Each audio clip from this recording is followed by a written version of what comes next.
스캐너스 한국판 일부 1화 2024년 9월 15일 새벽 4시 23분 서울 여의도 한강공원에서 조깅을 하던 시민이 가장 먼저 목격했다. 거대한 은빛 원반이 국회의사당 상공 500m에 고요히 떠 있었다.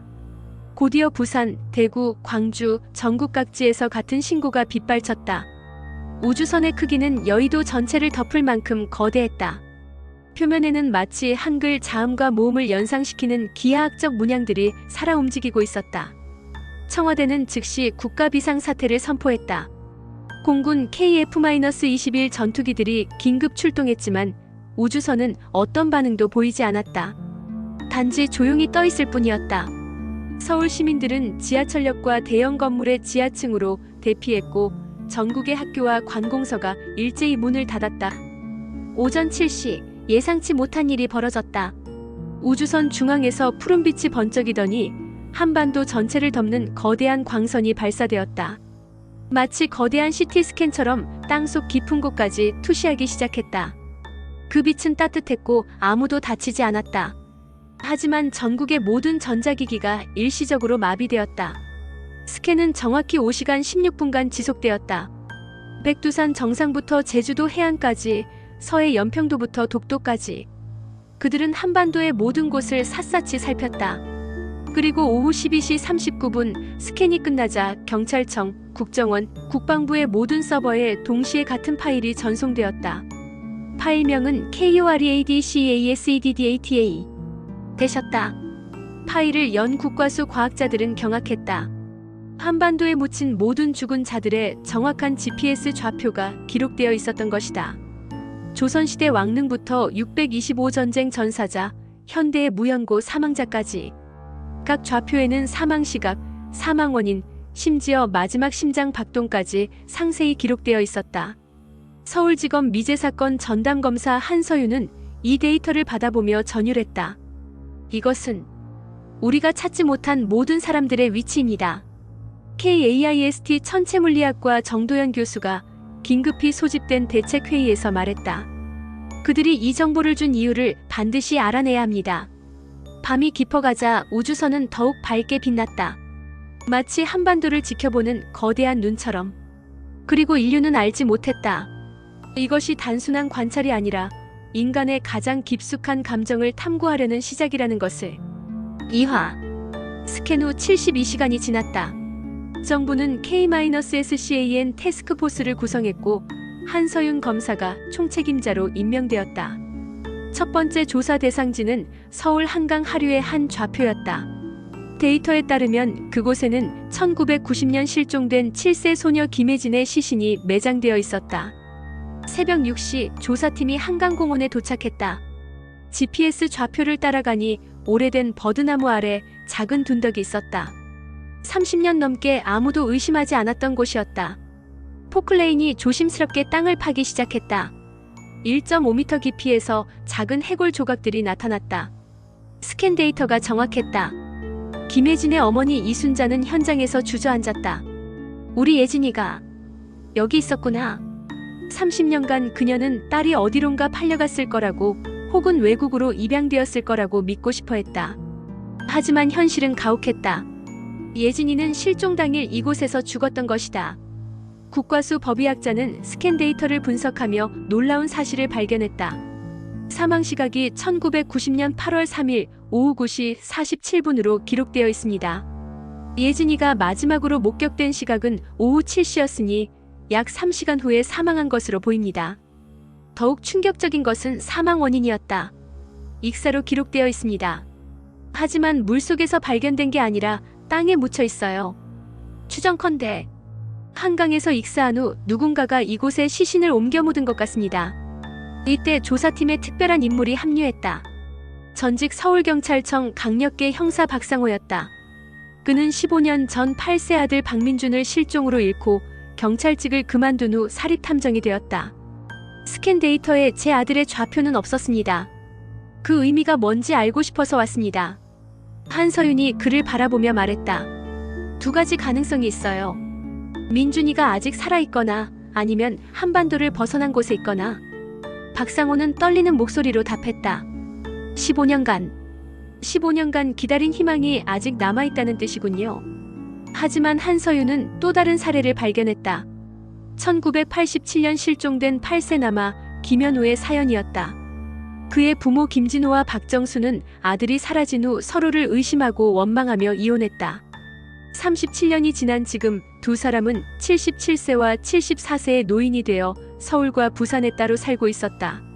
놀라운 것은 김현우의 데이터에 사망 시각이 기록되어 있지 않았다는 점이었다. 위치 좌표만 있을 뿐 생사 여부가 불분명했다. 한서윤은 이 정보를 두 노인에게 알려야 할지 고민했다. 37년간 헤어져 살아온 그들에게 이 소식이 어떤 의미일지 알 수 없었기 때문이다. 그날 밤 한강은 유난히 고요했다. 30년 전 어린 생명이 사라진 그 강물이 여전히 서울을 관통해 흐르고 있었다. 그리고 하늘에는 거대한 우주선이 모든 것을 지켜보고 있었다. 3화. 경기도 파주의 작은 농촌 마을.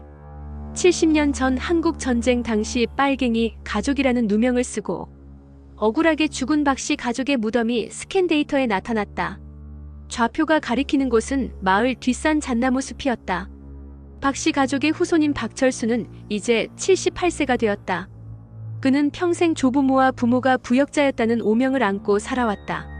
할아버지는 공산주의자가 아니었어요. 그냥 가난한 농부였을 뿐이에요. 하지만 마을 사람들은 그의 말을 믿지 않았다. 스캔 데이터는 전혀 다른 이야기를 들려주었다.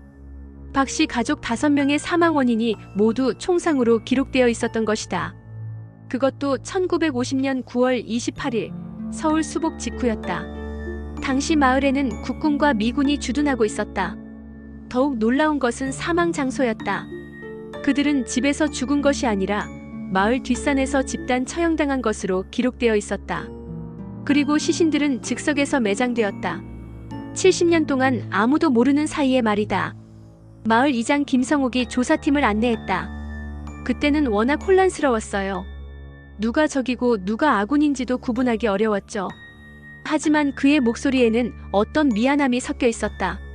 마치 70년 전의 일을 기억하는 것처럼. 발굴 작업이 시작되자 마을 전체가 술렁거렸다. 나이든 어르신들은 70년 전 기억을 더듬어 보기 시작했다. 그때 박서방네가 갑자기 사라졌지. 며칠 뒤 누군가가 뒷산에서 총소리를 들었다고 했는데 땅을 파자 예상대로 오구의 유골이 나왔다. 어른 3명, 아이 2명. 모두 총탄 자국이 있는 두개골이었다. 스캔 데이터에는 그들의 마지막 순간까지 기록되어 있었다. 1950년 9월 28일 새벽 4시 17분부터 4시 23분 사이 6분간의 집단 처형이었다. 박철수는 조부모와 부모의 유골 앞에서 무릎을 꿇었다. 할아버지는 억울하게 돌아가신 거였어요. 70년간 빨갱이라고 욕먹으면서 살았는데 그는 목 놓아 울었다. 마을 사람들도 충격에 빠졌다. 70년 동안 그들은 박씨 가족을 부역자로 기억해왔다. 하지만 진실은 달랐다. 그들은 그저 전쟁의 희생자였을 뿐이다. 죄도 없이 의심받고 재판도 없이 처형당한 무고한 농민들이었다. 의장 김성옥은 마을 사람들 앞에서 사과했다. 우리가 잘못 알고 있었습니다. 박씨네에게 너무 가혹했어요. 마을 전체가 70년 만에 진실과 마주하는 순간이었다. 그날 밤 파주 하늘에 떠있는 우주선이 평소보다 밝게 빛나는 것 같았다. 마치 오랫동안 억울함을 품고 있던 영혼들을 위로하는 것처럼 전쟁의 상처와 편견의 벽을 넘어 진실이 드러나는 순간을 지켜보면서 4화. 부산 해운대 앞바다 수심 47m. 해양경찰청 잠수팀이 스캔 좌표를 따라 바닷속으로 내려가고 있었다. 외계인들의 데이터에 따르면 이곳에 1953년 피난길에 침몰한 피난선 희망호가 가라앉아 있었다. 부산대학교 해양학과 김태훈 교수가 잠수정 동해 1호를 조종하며 중얼거렸다. 70년 전 배라. 정말 남아있을까? 하지만 좌표에 도착하자 그의 의심은 곧 경이로움으로 바뀌었다. 길이 30m의 낡은 목선이 모래 속에 반쯤 파묻힌 채 누워있었다. 희망호였다. 차가운 바닷물 덕분에 선체가 어느 정도 보존되어 있었다. 배 주변으로는 수십 개의 뼈들이 흩어져 있었다. 피난민들의 유골이었다. 육상으로 소식이 전해지자 부산 시민들이 몰려들었다. 부산 토박이 할머니 최순덕이 눈물을 흘리며 말했다. 우리 오빠가 그 배를 탔어요. 1953년 1월 흥남 철수 때. 그녀는 올해 92세였다. 스캔 데이터를 자세히 보니 더 놀라운 사실들이 드러났다. 배는 폭풍이나 좌초로 침몰한 것이 아니었다. 과적으로 인한 보건성 상실로 전복된 것으로 기록되어 있었다. 정원 10명인 배에 200명이 넘는 피난민이 탔던 것이다. 가장 가슴 아픈 것은 승객 명단이었다. 스캔 데이터에는 각 희생자의 이름과 나이, 심지어 마지막 위치까지 기록되어 있었다. 대부분이 어린아이와 노인들이었다. 아버지들은 가족을 배에 태우고 자신은 뒤에 남겠다고 했던 것이다. 최순덕 할머니는 스캔 데이터에서 오빠의 이름을 찾았다. 최영덕, 23세, 선실 내부에서 익사. 오빠. 오빠가 여기 있었구나. 70년간 어디 있는지 몰랐는데. 그녀는 바다를 바라보며 울었다. 부산시는 즉시 인양 작업을 결정했다. 70년 전 조국을 등지고 떠나려던 피난민들을 마침내 고향으로 모셔오는 것이었다. 그분들도 누군가의 가족이었습니다. 이제라도 편히 쉬시게 해드려야죠. 부산시장이 말했다. 인양 작업에는 전국에서 자원봉사자들이 몰려들었다. 희망호 승객들의 후손도 있었고 그냥 마음이 아파서 온 시민들도 있었다. 70년 전 바다에 잠긴 조상들을 끌어올리는 손길이 따뜻했다. 배에서는 피난민들의 소지품도 나왔다. 낡은 가족 사진, 아이의 헝겊 인형, 어머니의 비녀, 아버지의 회중시계. 모든 것이 1953년 1월 그 순간에 멈춰 있었다. 희망을 안고 배를 탔지만 끝내 고향을 보지 못한 채 바다에 잠든 사람들의 마지막 소망이었다.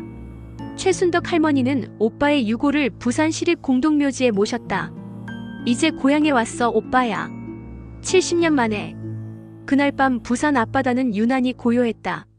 마치 오랫동안 바닷속에 갇혀있던 영혼들이 마침내 안식을 찾은 것처럼. 오하. 강원도 설악산 깊숙한 곳. 영하 15도의 추위 속에서 강원대학교 고고학과 연구팀이 스캔 좌표를 찾고 있었다. 좌표가 가리키는 곳은 해발 1200m 고지의 바위 틈새였다. 그곳에 고려 말기 몽골 침입 당시 숨어 죽은 피난민들의 시신이 있다는 것이 외계인들의 데이터였다. 고고학자 이현주 교수가 얼어붙은 바위를 내려다보며 말했다. 700년도 더 된 일이라니. 정말 믿어지지 않아요.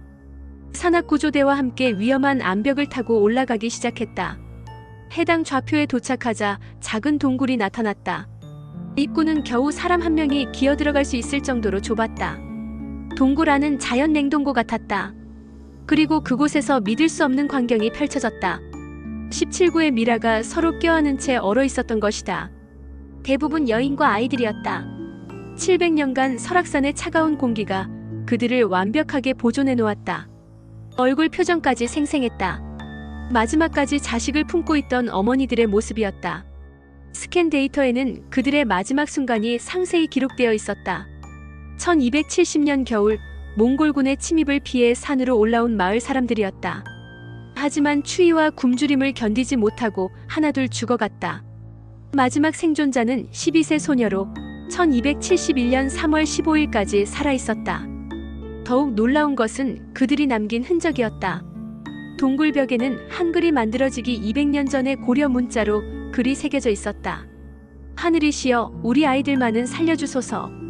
700년 전 어머니들의 마지막 기도였다. 이현주 교수는 전국 사학자들과 화상회의를 열었다. 이것은 단순한 고고학적 발견이 아닙니다. 몽골 침입기 피난민들의 실제 생활상을 보여주는 귀중한 자료예요. 고려대학교 사학과 교수가 화면 너머에서 말했다. 외계인들이 이 정보를 준 이유가 뭘까요? 한편 서울에서는 다른 사건이 진행되고 있었다. 한서윤 검사는 1987년 실종 소년 김현우의 사건을 재조사하고 있었다. 스캔 데이터를 다시 분석한 결과 김현우의 좌표가 이상했다. 사망 시각 기록이 완전히 비어 있었던 것이다. 생존 가능성이 있다는 뜻일까요? 한서윤이 정도현 교수에게 물었다. 아니면 스캔 범위를 벗어난 곳에 있거나요? 정도현이 대답했다. 외계 기술의 한계를 우리가 알 수는 없어요. 하지만 분명한 것은 일반적인 죽음과는 다른 상태라는 거죠. 김현우의 부모 김진호와 박정수에 대한 조사도 시작되었다. 37년 전 8세 아들을 잃고 이혼한 두 사람은 각각 서울과 부산에서 혼자 살고 있었다. 김진호는 퇴직 후 종로구 작은 원룸에서, 박정수는 부산 감천동 달동네에서 홀로 지내고 있었다. 두 사람 모두 재혼하지 않았고 다른 자식도 없었다. 37년간 서로에 대한 원망과 그리움을 동시에 품고 살아온 것이다. 한서윤은 이들에게 김현우의 스캔 데이터를 알려야 할지 고민했다. 그날 밤 설악산 정상에서 바라본 별하늘은 유난히 밝았다. 700년 전에도 이런 별들이 빛나고 있었을 것이다. 굶주리고 추위에 떨던 고려의 백성들도 이 별들을 보며 희망을 품었을 것이다. 그리고 지금 저 별들 사이에서 온 존재들이 인간의 슬픔과 그리움을 관찰하고 있었다.